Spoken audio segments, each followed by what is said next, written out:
Know Christ, a television ministry of the Lutheran Church of Peace in Platteville, Wisconsin. Here's your host, Reverend Jeff Pedersen.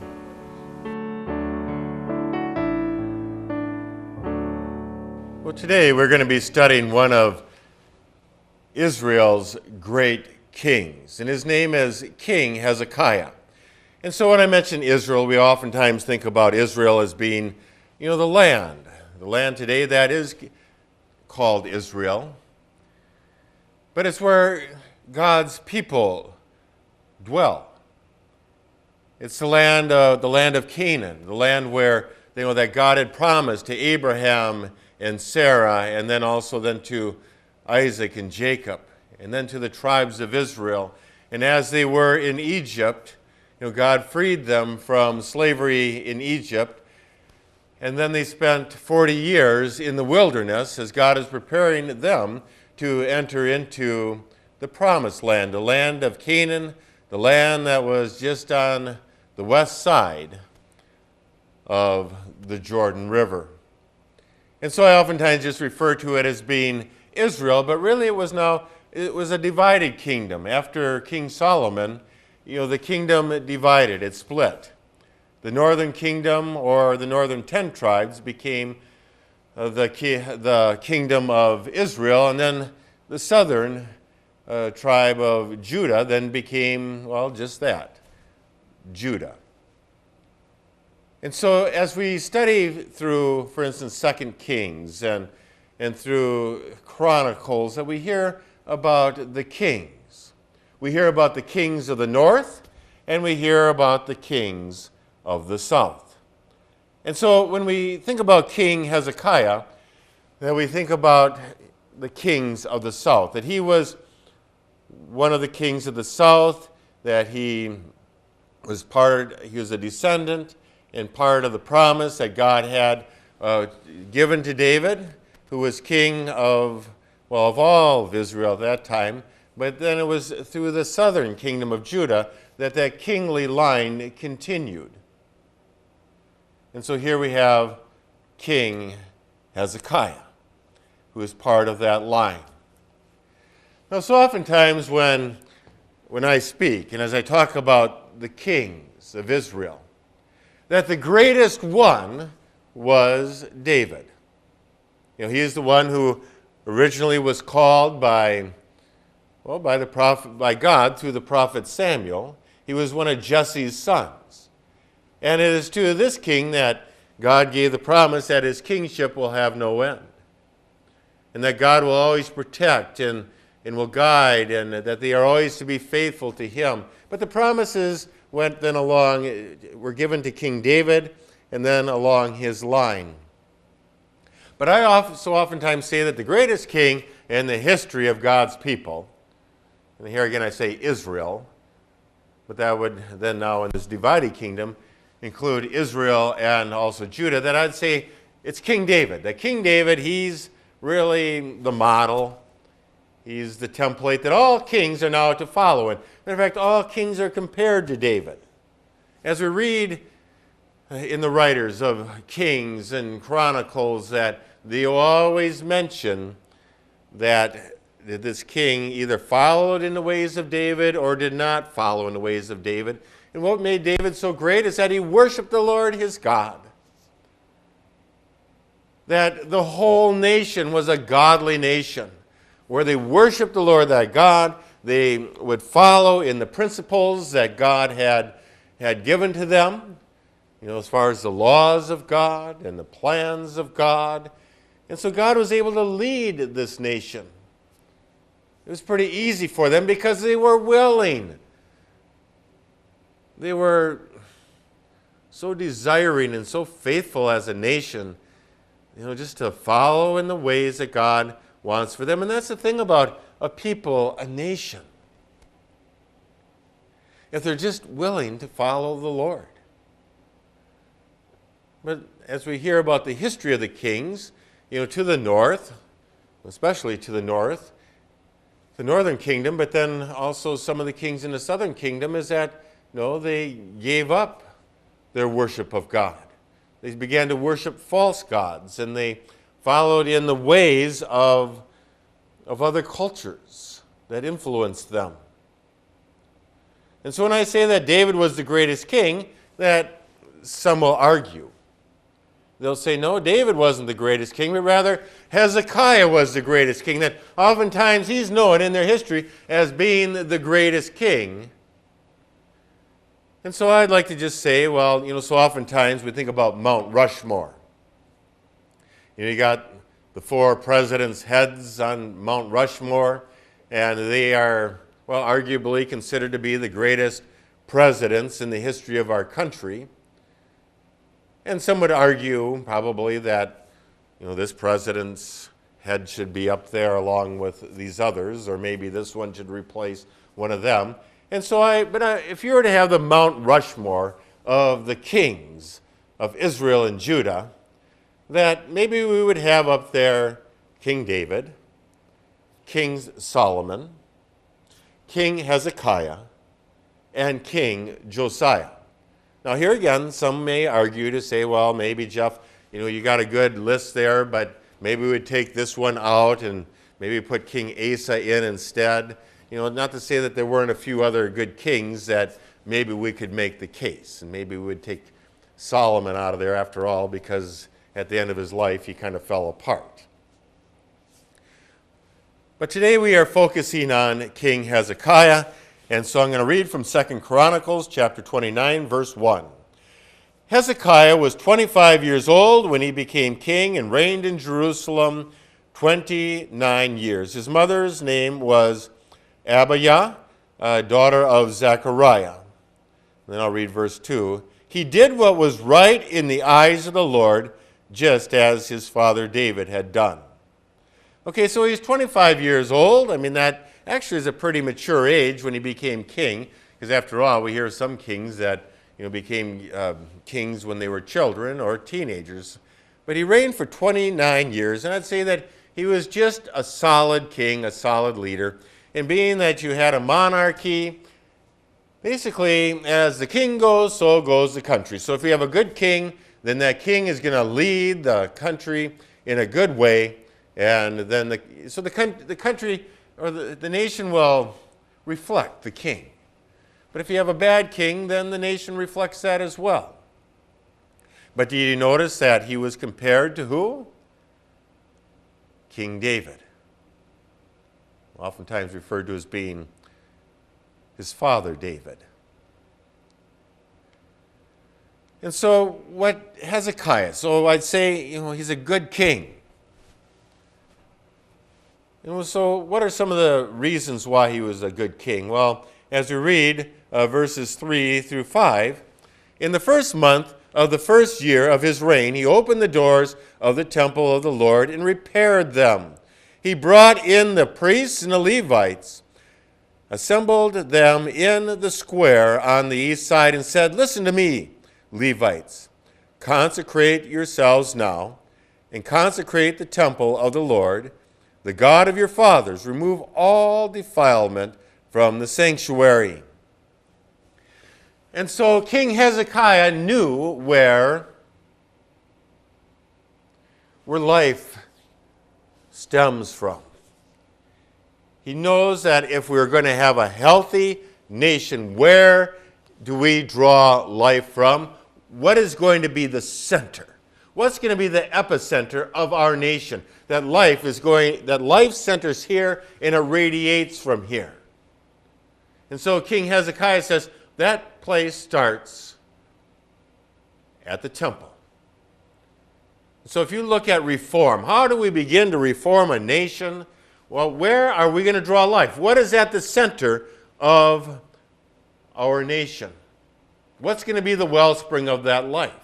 And that's always the question. Where do we begin? And so King Hezekiah was wise, saying, we begin at the temple. And what has been going on in the temple? Terrible stuff. His father was King Ahaz, and King Ahaz, he turned the temple into a place of defilement. Originally, the land was inhabited by Canaanites. And the Canaanites worshiped a false god called Baal. And then that was the god, and then the goddess was Asherah. So it was a male-female god. And the idea was a very sexually oriented religion. Baal would be the one who would inseminate Mother Earth, being Asherah, as it would rain. And so there was temple prostitution. There would be sacrifices made to Baal. They would have Asherah poles set up. And so this was what was going on in the temple. But they also made other temples and altars around, around the nation, around the land, so that people are worshiping and sacrificing to this false god. And so the temple was totally desecrated. And so these Asherah poles, being a symbol of the goddess Asherah. And so these poles were, well, like I said, it was a very sexual religion. And so these poles represented the male organ. And women would dance with these poles. And so that's where I can see where our human nature can feed into a religion like that. A lot of people say, and I'm hearing it all the time, well, is God male or female or both or doesn't really have, as far as a sex, that he's neither male or female. Well, as we read that we always, pray to God as being our Heavenly Father, even though that there are descriptions of God in the female description, that God is like a mother who is breastfeeding her children, as an example, or like a hen that broods over her chicks. And so, kind of more of an androgynous kind of a thing. But as Christians, we always refer to God as being our Heavenly Father, and that we refer to God as being a he, or in the male, but understanding that there's also, that we are all created in the image of God, male and female. He's created us. And that I'm a male, but I'm born of a woman. That I am half my father and half my mother. And so I can see things like some traits about my father, and I can see some traits about my mother, and I guess that's all just part of my nature, being that I'm a product of these two people. And so meaning that for the most part I've got lots of masculine traits, being a male, but then there's some feminine traits as well. Matter of fact, if you do psychological studies, for instance, on pastors, that pastors, a lot of them, for instance, a male pastor will have oftentimes more feminine traits than masculine ones. And there's nothing wrong with that, because those traits are generally referred to as being the comforting, the nurturing traits. But can you see where in today, where I'm hearing all this argument where, God, male and female, and that we call God mother as well as father, and we don't want to just, talk about God as being impersonal, because we never want, because that's the most important thing, is that God is living, God is real, that we don't ever want to lose that. That God is a living presence, not some inanimate object or just some theological concept, because a lot of times I can talk to people and as I listen, it's just like, well, God's more than a theological concept. But can you see where today, where a religion like this, where you've actually got, a male God and then a female counterpart, that this would be very attractive today in the church? Oh yeah, let's worship Baal and Asherah. Then we don't have to have this argument going on anymore. Yeah, we got our male God and our female God. Everybody should just be happy. So that's one of the things, is that he got rid of all of these furnishings in the temple that now have been dedicated to this false god. and he replaced it, saying, you priests, I'm consecrating you Levites and the priests to be the leaders of God, to go into that temple and to cleanse it. Get rid of all this garbage, and now let's restore the temple to the way that it should be, that we'll consecrate it to God, and there we will have our worship to God. And so what I like about this is that they began to not only make their sacrifices to God again, but they also worship God. There was praise. Talking about David, and when we read Psalms like Psalms 148, 149, 150, or even Psalm 100, the praise of the people, praise God with harp, lute, and lyre. And so we get this sense of resounding praise. And so I read in 2 Chronicles chapter 29, verses 27 and 28, Hezekiah gave the order to sacrifice the burnt offering on the altar. As the offering began, singing to the Lord began also, accompanied by trumpets and the instruments of David, king of Israel. The whole assembly bowed in worship while the singers sang and the trumpeters played. All this continued until the sacrifice of the burnt offering was completed. And so they were worshiping God, that this now, the temple, is going to go back to the way that it was, that it is going to be the epicenter of who we are as people. And that's where it begins, is that we have consecrated ourselves to be in relationship with God, that we are going to worship God and no other. We're going to receive the salvation life that God has given to us. And now we are going to follow in his law. And so for us this day, that Jesus Christ is that epicenter. And that we receive Jesus and we receive that salvation and we respond in prayer, praise, and thanksgiving. And then as we leave those houses of worship, that we go out into society and that we be God's people. Another thing that happened is that they celebrated the Passover. And so I read in 2 Chronicles chapter 30, verse 1. Hezekiah sent word to all Israel and Judah, and also wrote letters to Ephraim and Manasseh, inviting them to come to the temple of the Lord in Jerusalem and celebrate the Passover to the Lord, the God of Israel.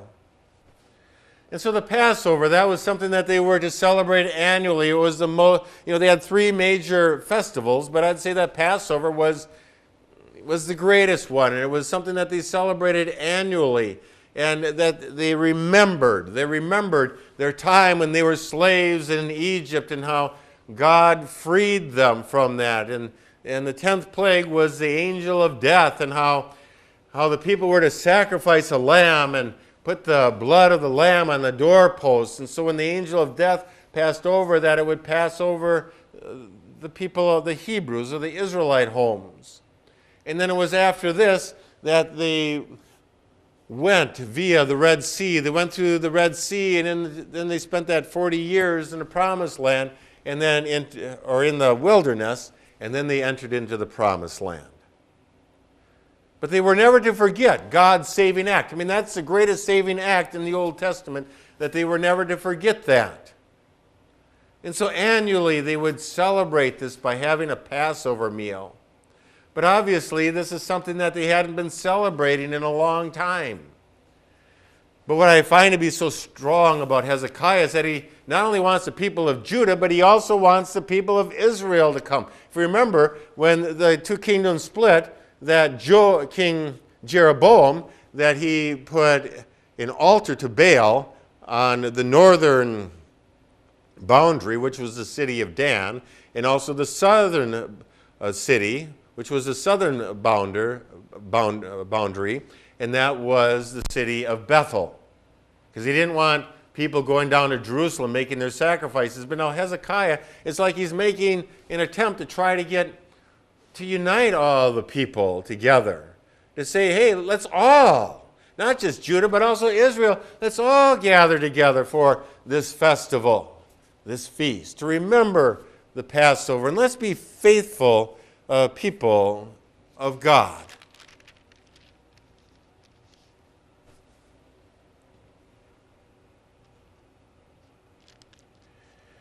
And so I read now from 2 Chronicles chapter 31, verse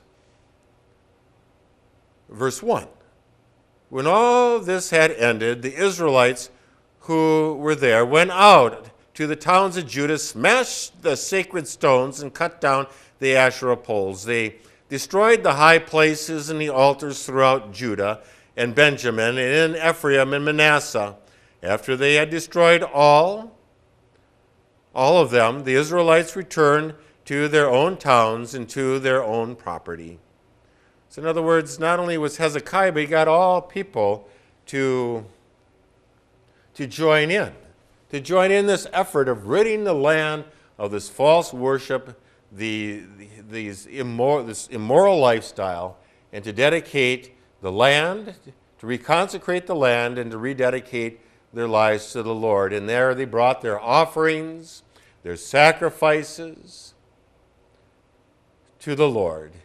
And so here Hezekiah brought reform to the people. He was a great godly leader, and like so many scholars say, that he was their greatest leader, ministering to the people in a very important time. And so now I want to read this story. This is very interesting. It comes from 2 Chronicles chapter 32, verses 1 through 5. After all that Hezekiah had so faithfully done, Sennacherib, king of Assyria, came and invaded Judah. He laid siege to the fortified cities, thinking to conquer them for himself. When Hezekiah saw that Sennacherib had come and that he intended to make war on Jerusalem, he consulted with his officials and military staff about blocking off the water from the springs outside the city, and they helped him. A large force of men assembled, and they blocked all the springs in the stream that flowed through the land. Why should the kings of Assyria come and find plenty of water? They said. And he worked hard, repairing all the broken sections of the wall and building towers on it. He built another wall outside that one and reinforced the supporting terraces of the city of David.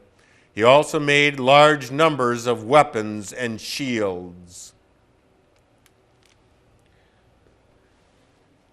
There was a nation that was really rising to power. Here again, we look at the rise and fall of empires and nations. Well, now here again, Hezekiah did a great job of reforming and having people trust in the Lord, that God will be with them and will protect them. And so that was all being tested. The Assyrians, they were the nation that was rising to power. They were conquering all the other nations, kings and their peoples. They defeated the northern kingdom of Israel. And they've already now have invaded Judah. It's almost like this is the last one that we need to conquer. And they had already gone into fortified cities and have taken them over. And so when King Hezekiah got word of this, what did he do? He got his engineers together and said, well, first of all, we need to block off so that the enemy army doesn't get any of our water. But also, their main water source was outside of the city, the Gihon Spring. And so what he did is that he got his engineers to fortify the city, put up another wall, reinforce the walls that were already built, but also he had the engineers, they went from the Gihon Spring, and then also a group of workers inside the city, what now is the Pool of Siloam, and they started to chisel or make a tunnel going underneath the wall from the Gihon Spring into the city. And so now the water was running into the city. And that saved the city. We call it Hezekiah's water tunnel today, and it flows into the pool of what we call now the Pool of Siloam, which is still there today. And I must say that I have had the privilege of walking through Hezekiah's water tunnel. It's good to have a flashlight, and if you don't, it's going to be pitch dark. But there's probably about that much water that flows. And this is probably, I think, about like 600 yards, 600 feet long. I mean, it's over a football field length. But it's very interesting to walk through there and to just imagine what it was like for those workers. But King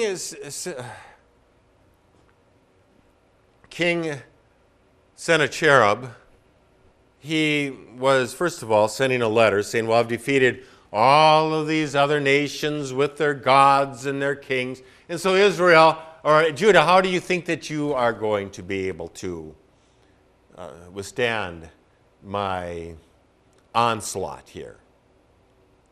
So that was the first thing. Well, that's what King Hezekiah's response was. We need to fortify the city. And then the second thing is that he's trying to go and work amongst the people of Judah, saying, oh, don't believe King Hezekiah. You're all a bunch of dead ducks. So he was trying to turn the people against Hezekiah, but they didn't. And so what does King Hezekiah do? He goes into the temple and he prays, saying, God, you be my fortress. Yes, I've fortified the city, but you be my fortress. And so what happens as the army comes, 180,000 soldiers to take over Jerusalem? Well, an angel of the Lord came, and there must have been a terrible plague because these soldiers died. The city was spared. It shows the power of prayer. But do you see how King Hezekiah was such a great king? He was able to rid the temple and the nation of all of this false worship practices, all of the immorality. He got the people to worship the Lord their God and make sacrifices to get the people to follow in God's ways, and God blessed them. And so as the Assyrian army was able to defeat all of these nations and lands, that God was faithful to King Hezekiah and spared the people. King Hezekiah, what a great king, what a great leader. We all can learn from him.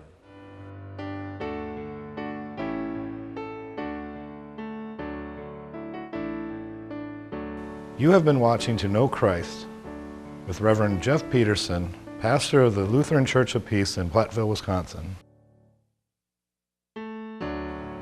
For a donation of $25 or more, you can receive a copy of Pastor Pedersen's latest book, God is Spirit.